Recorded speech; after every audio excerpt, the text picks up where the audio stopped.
Good evening, all. My name is Regina Alford, and I am a current graduate nursing student at Concordia University enrolled in the Family Nurse Practitioner program. I am here to present my health policy brief on Wisconsin Senate Bill 243.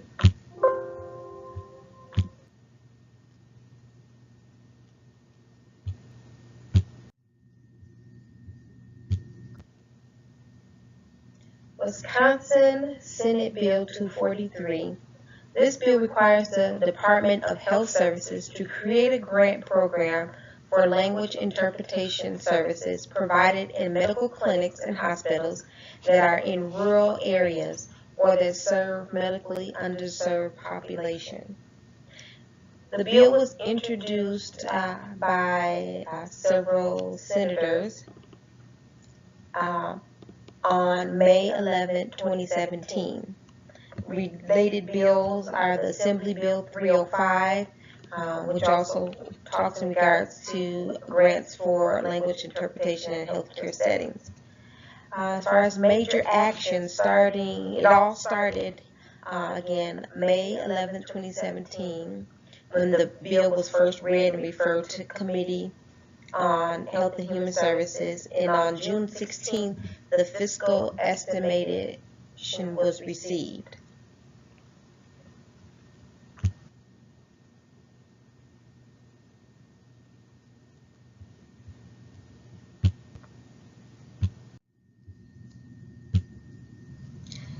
The issue regarding Wisconsin Senate Bill 243, language barriers have become more common, causing huge safety issues within the healthcare settings, resulting in multiple medical errors due to limited medical interpreter services and funding.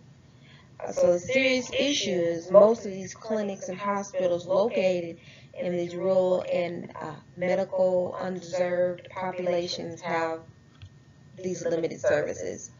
With these limited services, providers must then rely on patient family members to translate, which leads to misinterpretation of medical questions asked by providers, then leads to delay in care or adverse medical interactions.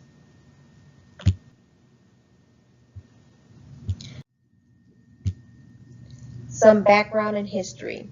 More than 25 million Americans speak English less than very well, according to the U.S. Census Bureau, and more than 60 million speak a language other than English at home. This population is less likely to receive preventative care, have access to regular care, or be satisfied with their care. According to Juckett and Unger, many clinicians still rely on family, friends, or bilingual staff as ad hoc interpreters, which increases the risk for patient dissatisfaction, medical errors, unnecessary testing, poor adherence, and malpractice exposure. Nearly 9% of the U.S. population is at risk for an adverse event because of language barriers, according to the Agency for Health Care Research and Quality. Title VI of the Civil Rights Act of 1964 states, which prohibits racial, ethnic discrimination in federally funded programs and require recipients of the funding to take reasonable steps to provide meaningful access to LEP persons. The Emergency Medical Treatment and Active Labor Act of 1986, which delivers penal consequences to hospitals that fail to provide language assistance to LEP persons.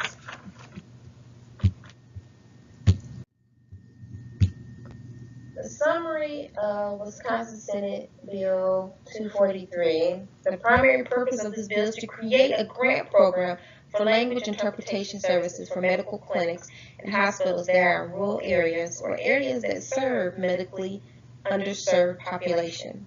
Rural areas include city, town, or village in this state that has a population of less than 20,000 and that is at least 15 miles from any city, town, or village that has a population of at least 20,000. is to create a program to provide grants to reimburse medical clinics and hospitals for language interpretation services provided to patients at those clinics and hospitals. The intent of the bill is the department shall allow a medical clinic or hospital that receives a grant under this section discretion in the provision of language interpretation services, including allowing services to be provided in person by a clinic or hospital employee or by contractor or over an internet connection. This bill will allow for those healthcare settings to be able to afford access to language interpreters for LEP persons, which will decrease the risk of medical error.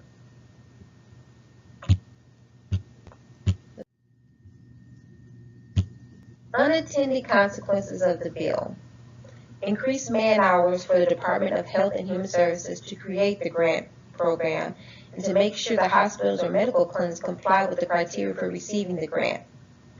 Increase in medical error, adverse events, and wrong procedures leading to increase in readmission rates and malpractice cases. Healthcare organizations will need to make sure they are contracted with qualified medical interpreters. Unintended fiscal estimate. The fiscal estimate report by the Wisconsin Department of Administration Division of Executive Budget and Finance states that the department shall distribute $100,000 in each fiscal year for the grant. The bill directs the department to use $100,000 for the appropriation of medical assistant program benefits to fund language interpretation services to eligible providers. The bill does not require this money to be spent exclusively on language interpretation services to members enrolled in medical assistance. The fiscal effect of this provision will be to reduce funding available for other medical assistant program benefits funded under this appropriation by $100,000 GPR, which has the effect of increasing that cost by that amount. This bill also directs the department to seek federal matching funds on these language interpretation grants if available.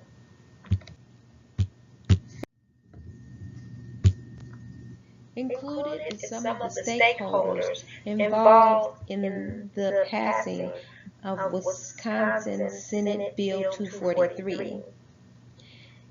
American Academy of Family Physicians support this bill, as well as the National Association of Social Workers, Wisconsin Medical Group Management Association, Gunderson Health, Interpreting Stakeholder Group, and SSM Health.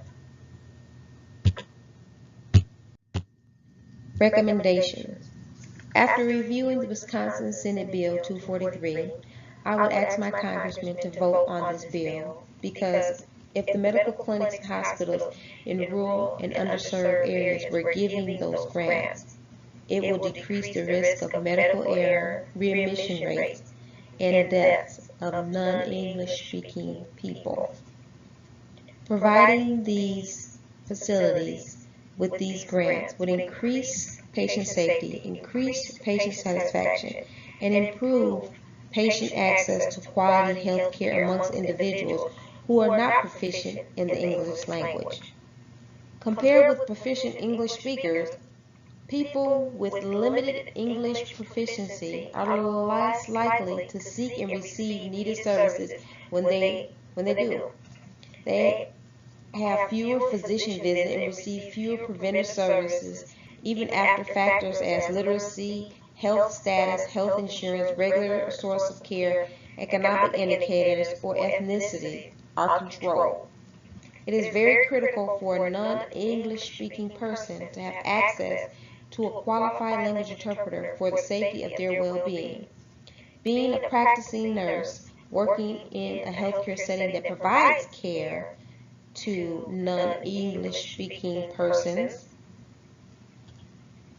I support the passing of Senate Bill 243.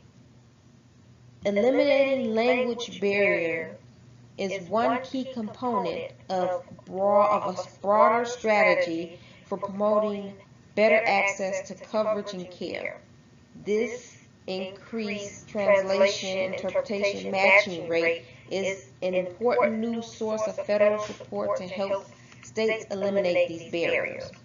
Overall, as a practicing healthcare provider, eventually looking to work in the rural area upon graduation, having access to qualified language interpreters will be a necessity for me to provide the best care for my non-English speaking or limited English proficient patients.